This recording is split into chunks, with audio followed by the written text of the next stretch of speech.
ইফতার বাজারের খবর। রমজান এলেই জমে ওঠে চকবাজারের ইফতার বাজার। বাহারি খাবার আর ক্রেতাদের ভিড়ে প্রাণ ফিরে পায় চকবাজারের অলিগলি। মুখরোচক আর ঐতিহ্যবাহী ইফতার কিনতে ভিড় করেন রাজধানীবাসী। সিরাত আল মুস্তাকিমের রিপোর্ট।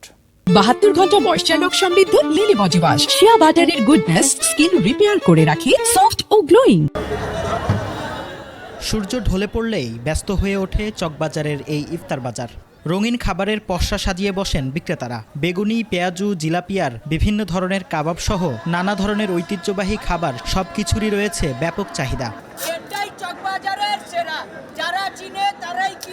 চকবাজারের ইফতার বাজারে শুধু ঐতিহ্যবাহী খাবার নয়, এখানে যুক্ত হয়েছে নতুন নতুন আইটেমও। চিকেন রোল, শর্মা, ফ্রাইড আইটেম সহ আধুনিক ফাস্ট ফুডের স্টলেও ভিড় চোখে পড়ার মতো। তরুণদের কাছে এসব আইটেমের চাহিদা সবচেয়ে বেশি। বড় হইলে যদি কইবেন কলেজে গেছে, ভার্সিটিতে গেছে, তাহলে পাঠা হয়ে যাইব। পাঠা বিক্রি মুসলমান খায় না। আলহামদুলিল্লাহ, আমার ইনশাআল্লাহ কাস্টমার আছে। প্রথম জুম্মা আর কাস্টমার আলহামদুলিল্লাহ আল্লাহ দিছে।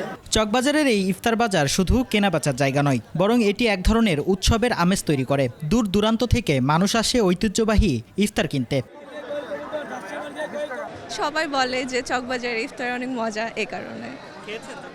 না, এখনো খাওয়া হয়নি, আজকে খেয়ে দেখবো। এইখানতে আমরা ছোটবেলাতে এখানে যে খাওয়াটা আমরা মনে করেন যেটা খাই, এই স্বাদটাই কোনখানে পাই না। আমরা শুনেছি যে এখানে নাকি খুব ভালো ভালো খাবার পাওয়া যায়, ভালো মানের, তাই আমরা এখানে আসছি যে কিছু খাবার এখান থেকে কিনে নিয়ে যাই। বাজারগুলোতে নিরাপত্তা ও পরিচ্ছন্নতা নিশ্চিত করতে কাজ করছে স্থানীয় প্রশাসন। অনেক জায়গায় বসানো হয়েছে অস্থায়ী ডাস্টবিন এবং বাড়ানো হয়েছে নজরদারি। সিরাত আল মুস্তাকিম, 21 টেলিভিশন, ঢাকা।